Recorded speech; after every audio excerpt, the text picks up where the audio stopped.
welcome back to our channel. So in my last video, I talked about obsessive compulsive disorders, and in today's video, we will be learning about the OCD and the related disorders, which includes hoarding disorder, body dysmorphic disorder, trichotillomania and excoriation. So when I will be telling you about these disorders, I'm pretty sure that most of you, if not all, must have experienced these symptoms or behaviors themselves or seen somebody exhibit these behaviors, which makes it extremely necessary to differentiate between normal people and people experiencing these disorders.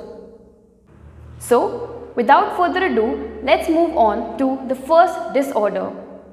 The first disorder is hoarding disorder. So, originally, hoarding disorder was considered as a subtype to OCD, but it is now taken as separate diagnostic entity. This disorder is characterized by acquiring rather than discarding of things or items or possessions that deemed of no value or very little value to the person involved. For example, old newspapers, magazines, stationery items, etc. It is commonly driven by the obsessive fear of getting rid or losing out on these possessions, because the person feels that he might need these items at some point in the future. But most of the people affected by hoarding disorder grow extremely emotionally attached to these possessions. So, even the mere thought of getting rid of these items can make them extremely distressed and impair their day-to-day activities like eating, sleeping, or grooming themselves. Hoarding may also result in health problems as well as poor sanitization where hoarding of animals is involved. So these people, they have extremely cluttered living spaces. According to DSM-5 criteria, hoarding disorder is characterized by three important things. The first is acquiring of or failure to discard a large amount of possessions that are deemed useless or of very little value. Second is greatly cluttered living spaces hindering normal activities. The third is significant distress and impairment in the functioning of day-to-day activities. Another diagnostic specifier is based on the insight, which can be poor, fair or good. Now, some of the people are completely unaware of the full extent of their problem and they resist treatment. And at times, delusional beliefs are also present. Most hoarders do not even perceive their behavior as a problematic behavior. They believe that this behavior is somehow part of their identity and is only reasonable, which leads to cluttered spaces and even hinders their personal, social as well as work life. Now, hoarding poses risk to not only the patient but the people around him. Clutter accumulated from hoarding has led to several fire hazards or death of patients being crushed in their own possessions. It can also attract pest infections that can pose a severe and chronic health risk to not just the patient but the people around him. Now, the pathological nature of the hoarding comes from the inability to organize possessions and keep them organized. These people specifically find it extremely hard to make decisions as to what to keep and what to discard. So, they avoid the decision altogether. For example, the hoarder will keep old magazines and newspapers because he feels that if he discards them, the information will be lost completely and forgotten. And forgetting information will lead to extreme or dangerous consequences. Hoarding usually begins in early adolescence and carries on or continues throughout the lifespan. It is believed to occur in approximately 2 to 5% of the general population, and some studies have even shown a lifetime prevalence as high as 14%.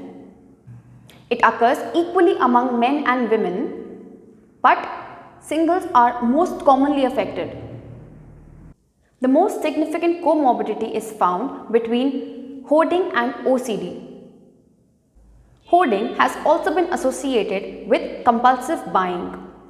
So buying or acquiring of these needless items or possessions could be a source of comfort for these patients or people. Hoarding is also associated highly with a lot of personality disorders including dependent, avoidant, schizotypal and paranoid types. Now these behaviors have also been very commonly associated with patients of schizophrenia and have been noted in dementia and other neurocognitive disorders. Other disorders associated with hoarding are eating disorders, substance use disorders, depression, anxiety-related disorders, kleptomania and compulsive gambling. Amongst the anxiety disorders, generalized anxiety disorder as well as social anxiety disorders are most commonly present.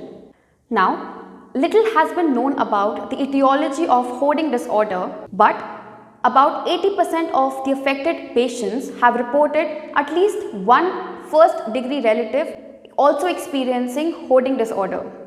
Biological research has shown lower metabolism in posterior cingulate cortex and the occipital cortex of the hoarders, which may also account for various cognitive impairments within hoarders such as attention and decision deficits. Now, in order to make an accurate diagnosis of a person suffering from or affected by hoarding disorder, it is extremely important to know and make sure that these behaviors that he is experiencing are not because of some medical condition or substance use. Until recently, hoarding was considered as a symptom of OCD and obsessive compulsive personality disorder, but there are several major differences between them. Now, hoarding patients do not experience intrusive thoughts and compulsive rituals.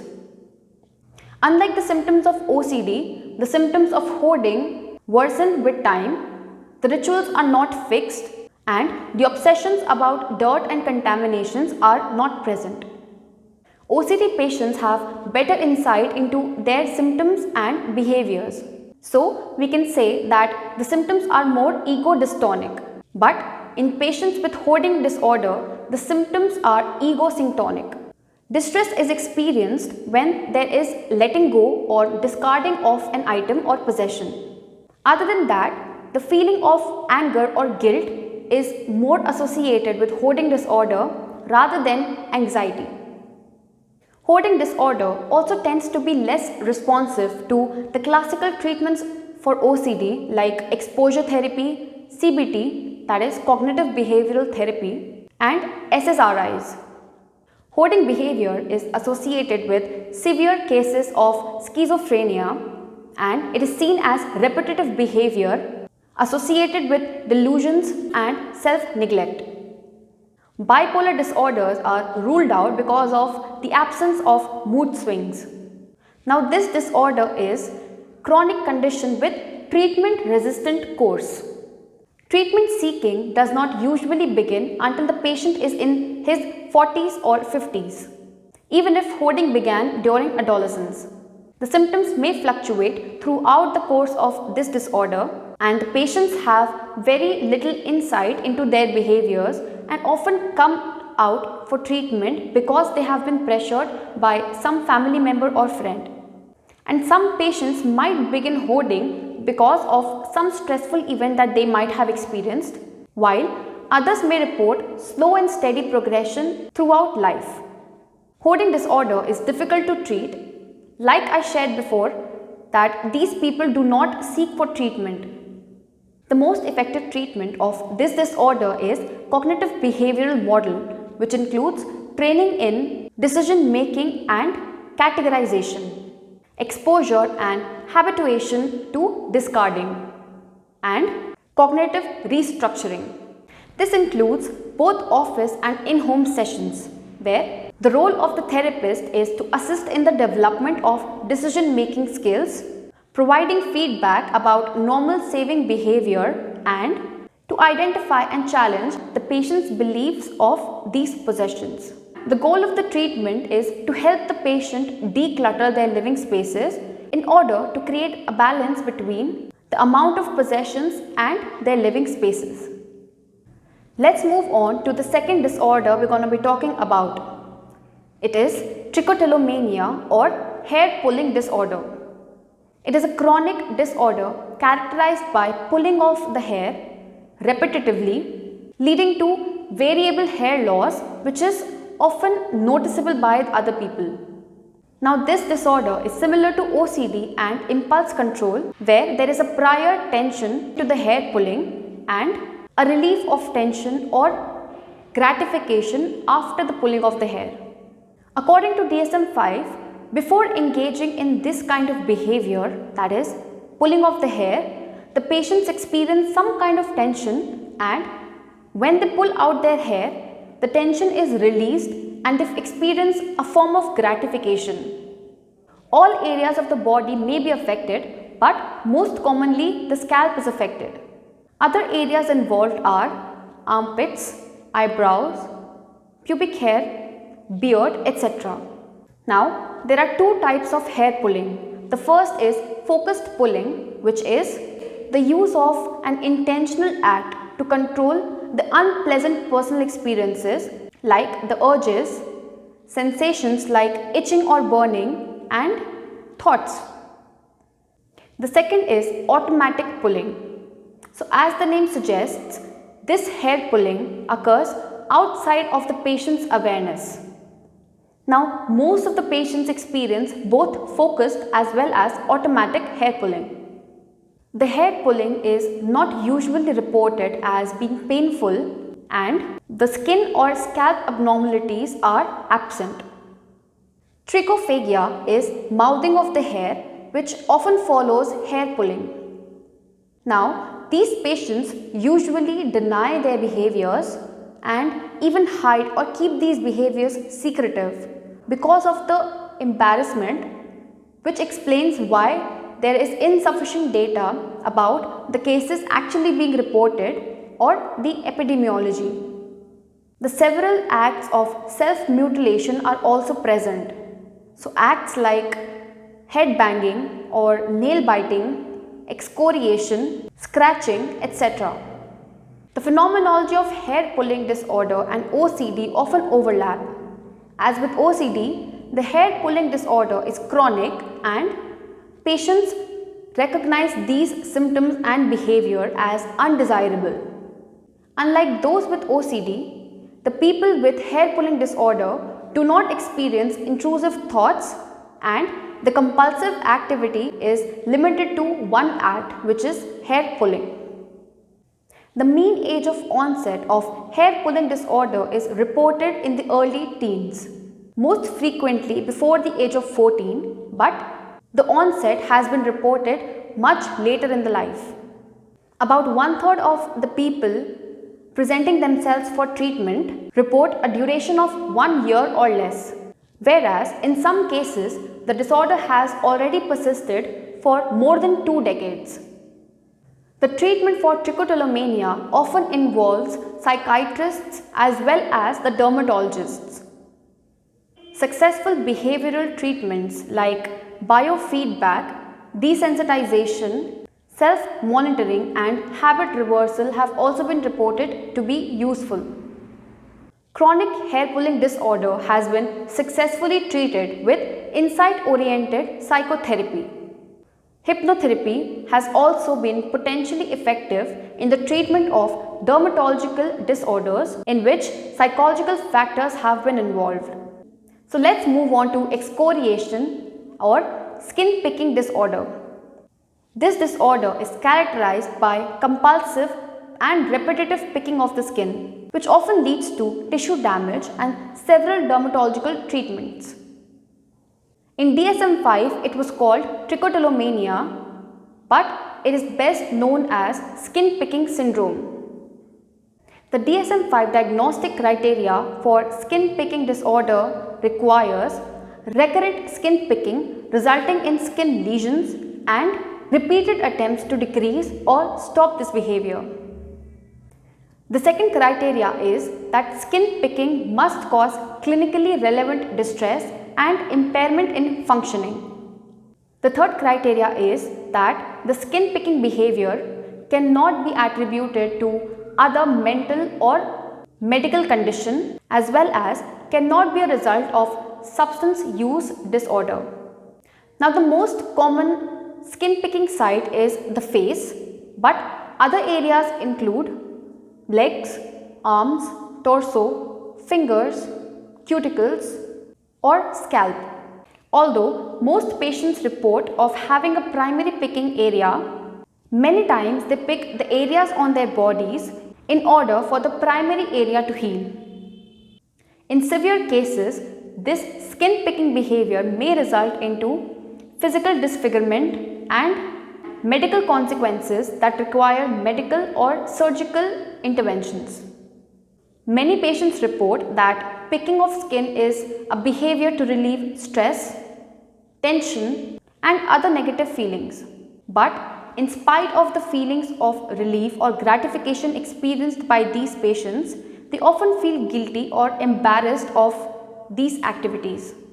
Many patients use bandages or makeup or clothing items to hide it.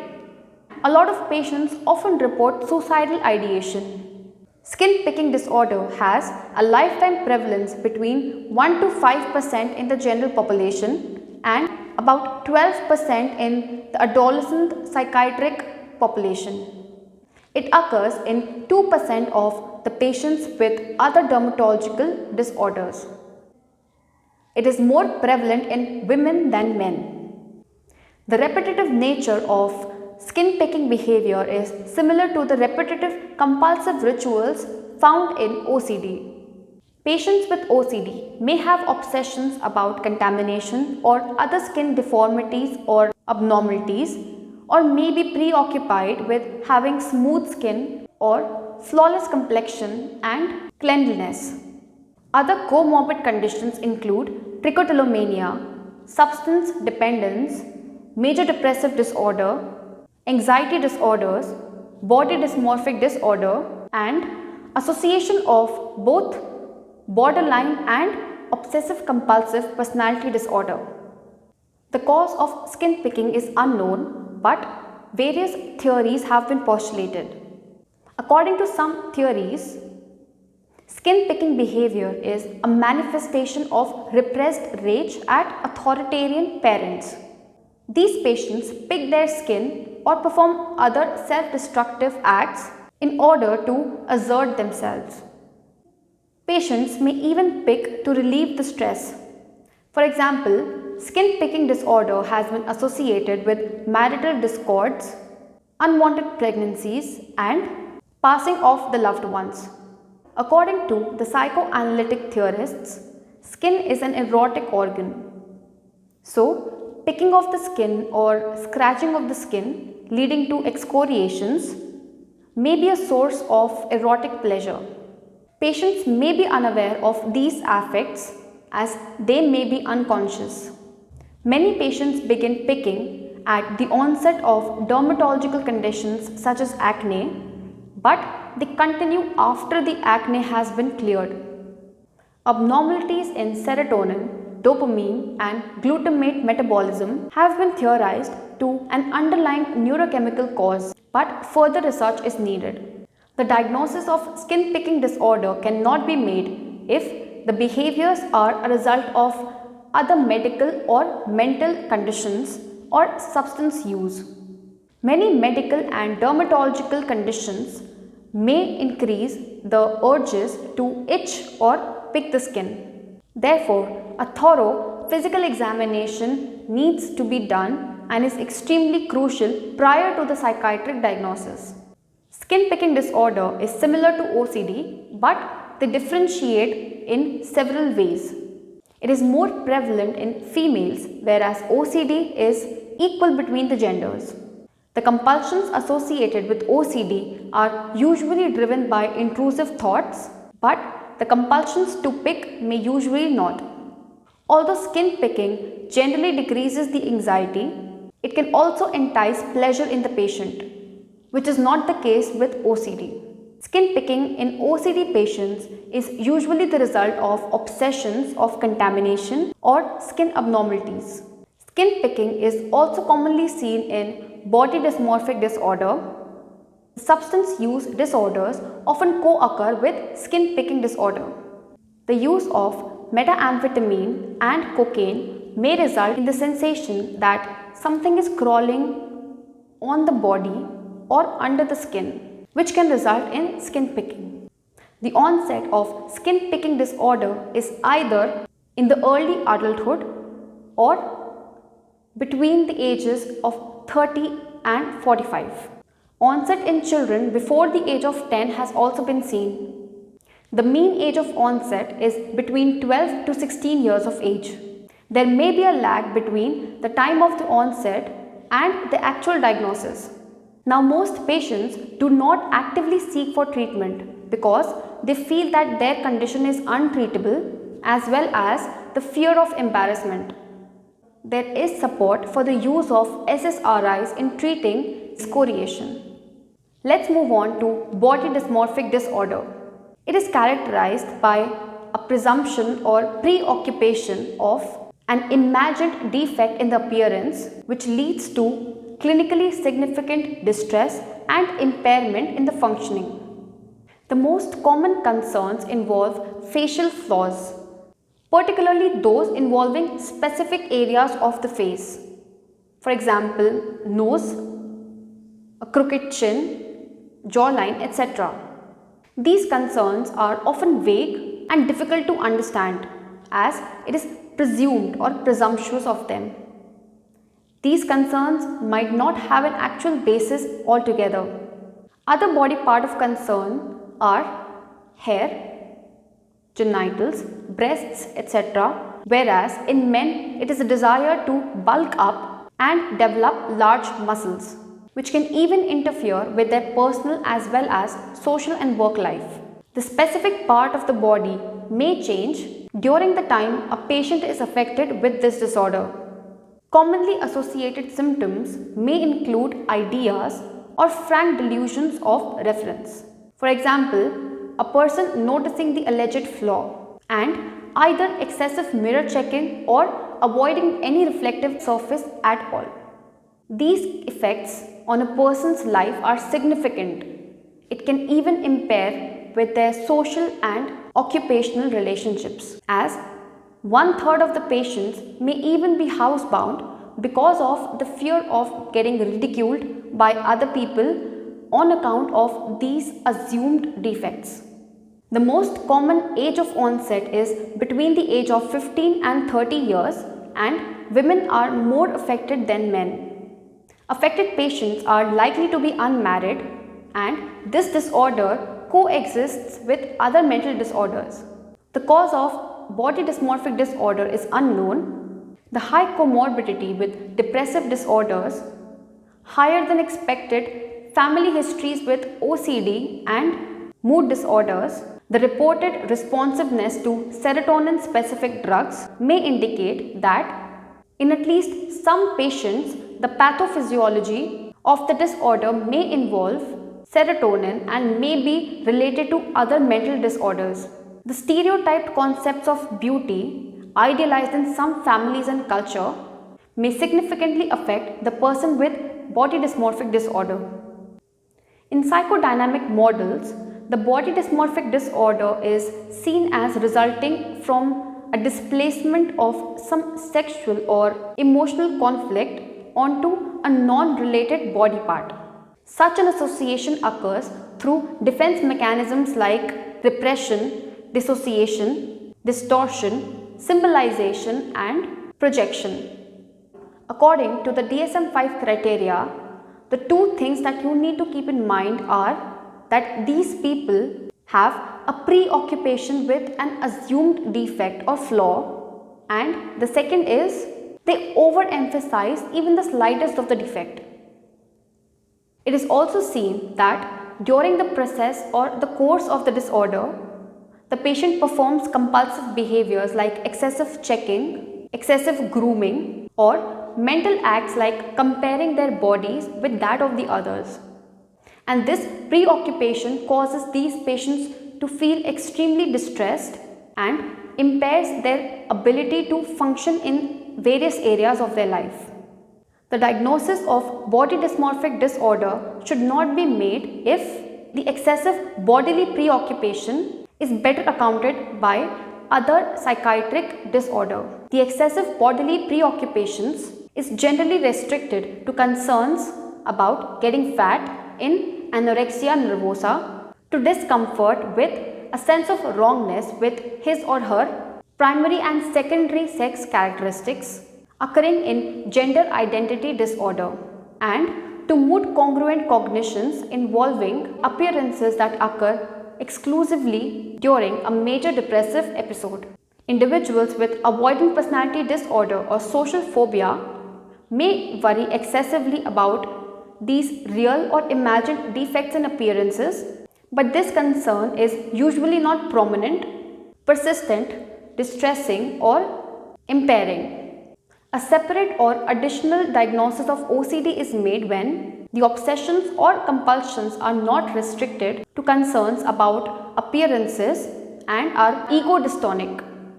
Now let's talk about body dysmorphic disorder in relation to plastic surgery. DSM-5 reports that approximately 7 to 8% of the patients in a plastic surgery clinic have this diagnosis, and the overall percentage may be much higher. Men who request penile enlargements and women who request cosmetic surgeries of the labia or vagina or the lips of the mouth are often suffering from body dysmorphic disorder. Now these patients have an unrealistic expectations from these surgeries. They believe that it will correct their defect. But when the reality sets in and they realize that their life's problems have not been solved with these surgeries or corrections for altering these perceived defects, they seek out for psychotherapy to understand the true nature and the true reason of these feelings of inadequacy. Some of these patients who are unhappy with the results or still feel the void and inadequacy might even take their anger and even sue their plastic surgeons.